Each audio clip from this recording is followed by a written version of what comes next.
I love peace tea. Anyway, morning, y'all. Welcome for tuning in today. It's really, really early, but that's how things go. So anyway, we have Jim Butcher's White Knight. This one is chapter 42. Hopefully you guys have gotten your copy, because, I mean, look at that. There's just a handful of pages left before we're done. So hopefully you guys have the next book, book 10. And if not, you better get it now, because we'll soon be reading that one. But anyway, let's go ahead here and jump into chapter 42. And let's see what's going to happen here with Dresden and Laura. The only light was the dim scarlet glow from Cowl's gate, and everything had become blood and shadows. The eyes of dozens of ghouls burned like nearly dead coals as they turned toward us, reflecting the lurid luminescence.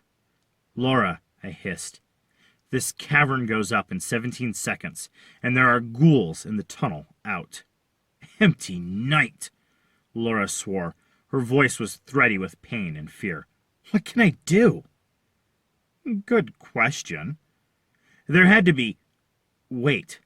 There might be a way to survive this. I was too tired to work any magic. But... You can trust me," I said. "That's what you can do." She turned her pale, beautiful, gore-smattered face to me. "Done. Get us to the tunnel's mouth." "But if there are ghouls there already..." "Hey," I said, "tick, tick." Before I'd gotten to the end of the first tick, Laura had seized me again and hurled us across the floor to the mouth of the tunnel. Behind me, Cowell was shouting something, and so was Vidro. And the ghouls set up a howl and were running after us. Only one of the ghouls was close enough to get in the way, but Laura's wicked little wavy-bladed sword ripped straight across its eye and left the monster momentarily stunned with pain. Laura dumped me at the mouth of the tunnel, and I took a couple of steps back in, checking the smooth tunnel walls as I shook out my shield bracelet. The demonic flying thing of Cowls banked around us for another pass. "What now?" demanded Laura. The ghouls were coming. They were nowhere near as fast as Laura had been, but they weren't far away. I took a deep breath. "Now," I said, "kiss me. I know it seems weird..." Laura let out a single, ravenous snarl and was abruptly pressed up against me, arms sliding around my waist with sinuous, serpentine power.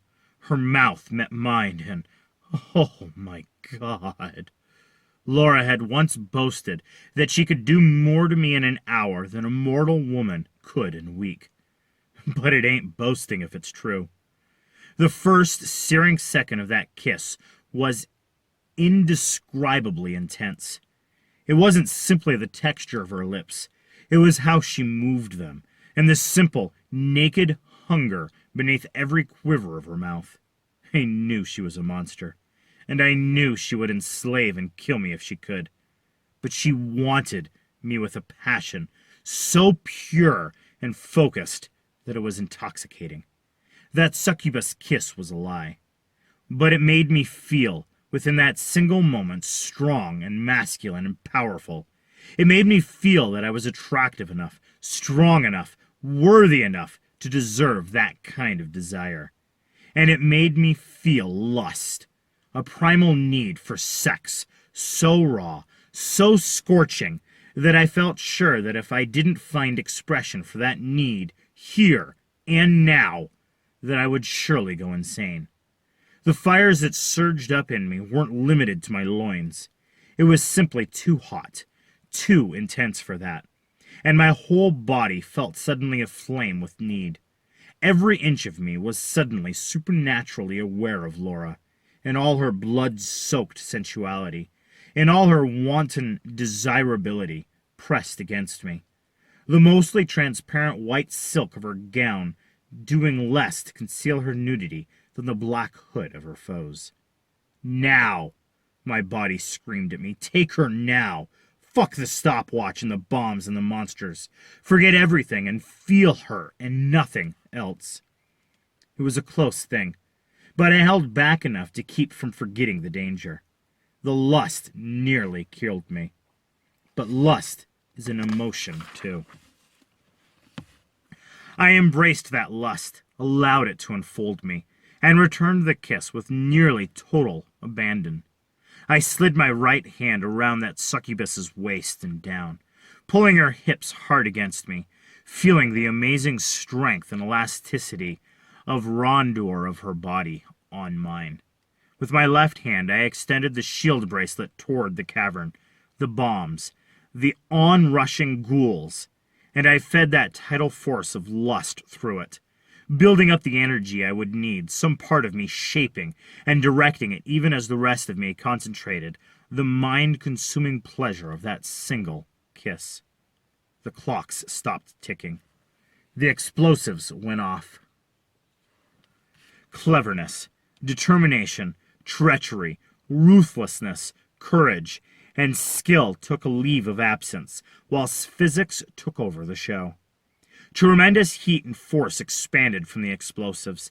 It swept through the cavern in an almighty sword of fire, laying low anything unfortunate enough to have remained within. I saw, for one flash second, the outline of the ghouls still charging us, unaware of what was about to happen, against the white-hot fireball that expanded through the chamber. And then that blast hit my shield. I didn't try to withstand that incredible sledgehammer of expanding force and energy.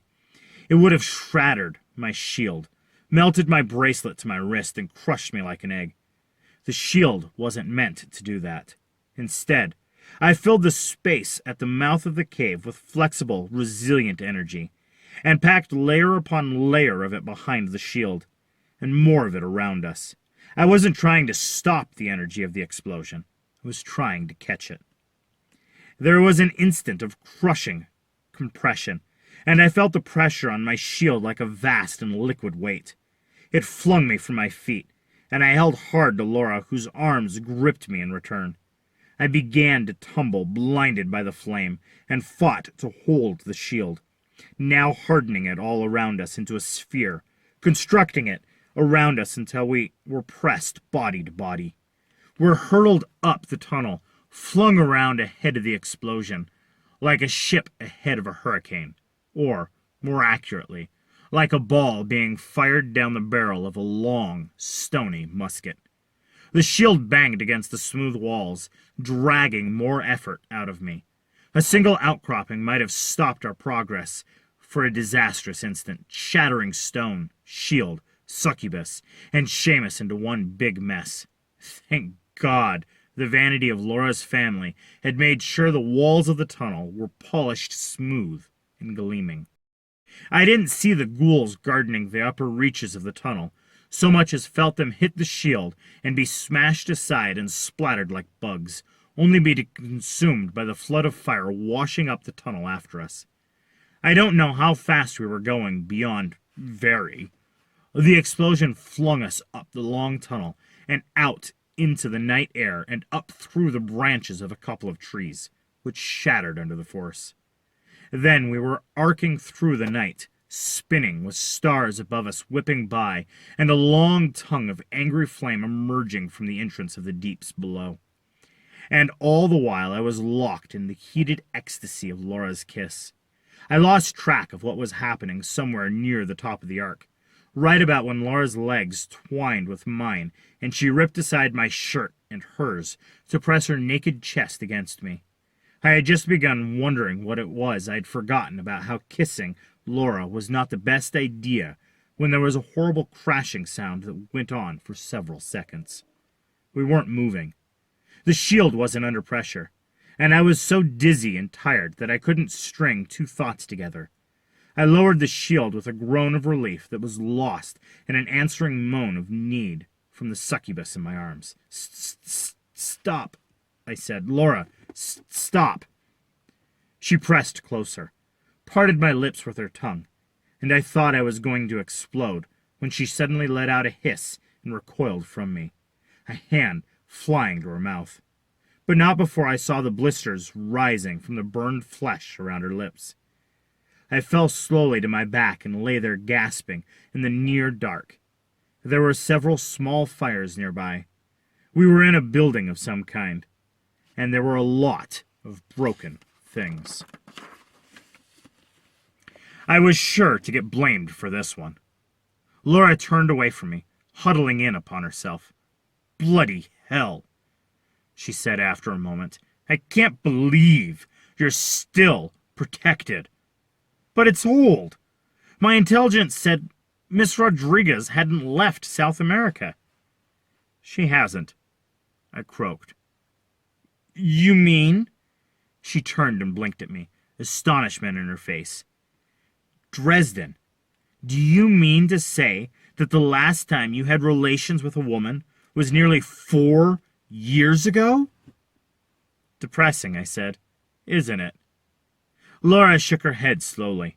"I had just always assumed that you and Miss Murphy—" I grunted. "No, she doesn't want to get serious with me." "And you don't want to be casual with her?" Laura said. "There's an outside chance that I have abandonment issues," I said. "Still, a man like you? And it's been 4 years?" She shook her head. "I have enormous personal respect for you, Wizard, but that's just sad." I grunted again, too tired to lip off. "Saved my life just now, I suppose." Laura looked back at me for a moment, and then she turned pink. "Yes, it probably did. And I owe you an apology." "For trying to eat me?" I said. She shivered, and the tips of her breasts suddenly stood out against the white silk. She'd rearranged her clothes to cover them. I was too tired to feel more than a little disappointed about it, though. "Yes," she said. "For losing control of myself, I confess. I thought that we were facing our last moment. I'm afraid I didn't restrain myself very well. For that, you have my apologies." I looked around and realized dimly that we were in some part of the Wraith Chateau itself. I'm sorry about the damage to your home here.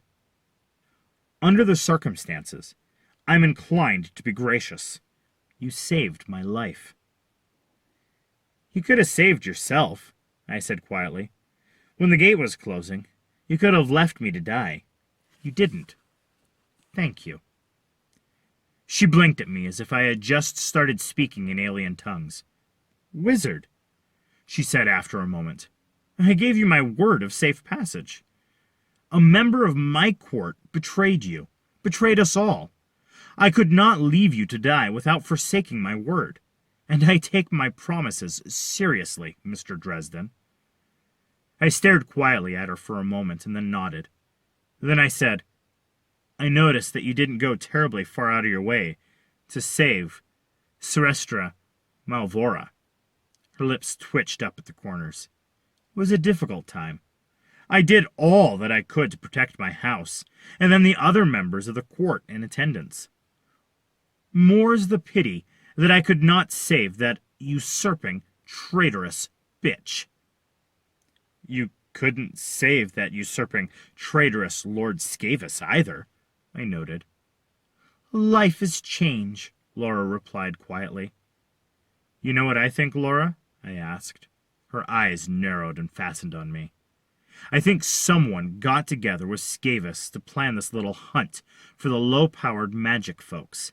I think someone encouraged him to do it. I think someone pointed it out as a great plan to usurp mean old Lord Wraith's power base. And then I think that same someone probably nudged Lady Malvora to move, to give her a chance to steal Lord Scavis's thunder." Laura's eyelids lowered, and her lips spread in a slow smile. "Why would someone do such a thing?" "Because she knew that Scavis and Malvora were going to make a move soon in any case. I think she did it to divide her enemies and focus their efforts into a plan she could predict, rather than waiting upon the integrity. I think someone wanted to turn Scavis and Malvora against one another, keeping them too busy to undermine Wraith. I sat up, faced her, and said, "It was you, pulling their strings. It was you who came up with a plan to kill those women." "Perhaps not," Laura replied smoothly. "Lord Scaevus was a well-known misogynist, and he proposed a plan much like this one only a century ago." She tapped a finger to her lips thoughtfully and then said, "And you have no way of proving otherwise." I stared at her for a long moment, and then I said, "I don't need proof to act on my own." "Is that a threat, dear wizard?" I looked slowly around the ruined room. There was a hole in the house almost perfectly round, right through the floors above us and the roof 4 stories above. Bits and pieces were still falling. "What threat could I possibly be to you, Laura?" I drawled. She took in a slow breath and said, "What makes you think I won't kill you right here, right now, while you are weary and weakened? It would likely be intelligent and profitable." She lifted her sword and ran a fingertip languidly down the flat of the blade. "Why not finish you right here?" I showed her my teeth. "You gave me your word of safe passage." Laura threw back her head in a rich laugh. "So I did." She faced me more directly, set the sword aside, and rose. "What do you want?" "I want those people returned to life," I spat at her. "I want to undo all the pain that's been inflicted during the mess. I want children to get their mothers, parents their daughters, husbands their wives. I want you and your kind never to hurt anyone ever again." Right in front of my eyes, she turned from a woman into a statue, cold and perfectly still. "What do you want?" she whispered, "that I might give you?" "First, reparations. A weregild to the victims' families," I said. "I'll provide you with the details for each." "Done. Second, this never happens again. One of yours starts up with genocide again, and I'm going to reply in kind, starting with you. I'll have your word on it." Her eyes narrowed further. "Done," she murmured. "The little folk," she said. "They shouldn't be in cages. Free them, unharmed, in my name." She considered that for a moment and then nodded. "Anything else?" "Some Listerine," I said. "I've got a funny taste in my mouth now." That last remark drew more anger out of her than anything else that had happened that entire night. Her silver eyes blazed with rage, and I could feel the fury rolling around her. "Our business," she said in a whisper, "is concluded. Get out of my house." I forced myself to my feet. One of the walls had fallen down, and I walked creakily over to it. My neck hurt. I guess being moved around at inhuman speed gives you whiplash. I stopped the hole in the wall and said, "I'm glad to preserve the peace effort," I said, forcing the words out. "I think it's going to save lives, Laura. Your people's lives. And mine. I've got to have you where you are to get that." I looked at her. "Otherwise, I'd settle up with you right now. Don't get to thinking we're friends." She faced me, her face all shadowed, the light of slowly growing fires lighting her from behind. "I'm glad to see you survived, wizard. You who destroyed my father and secured my own power. You who have now destroyed my enemies. You are the most marvelous weapon I have ever wielded." She tilted her head at me. "And I love peace, wizard. I love talking, laughing, relaxing." Her voice dropped into a husky pitch. "I will kill your folk with peace, wizard. I will strangle them with it, and they will thank me while I do it." A cold little spear slid neatly into my guts, but I didn't let it show on my face or in my voice. "Not while I'm around," I said quietly. Then I turned and walked away from the house. I looked blearily around me, got my directions, and started limping from the front gate. On the way there, I fumbled Mouse's whistle out of my pocket and started blowing it. I remember my dog reaching my side and holding onto his collar the last 50 yards or so down the road until Molly came sputtering up in the Blue Beetle and helped me inside. Then I collapsed into sleep. I'd earned it. Thank you there for listening to Chapter 42 of the Dresden Files. I think we've got, let's double check, I think this is it. We just have one more chapter left. Hopefully you guys have your books on order and have your books almost here. We've got that one chapter left, but I do want to thank you guys so very much for liking, subscribing, and sharing my channel around. You guys have a wonderful, wonderful, and blessed day.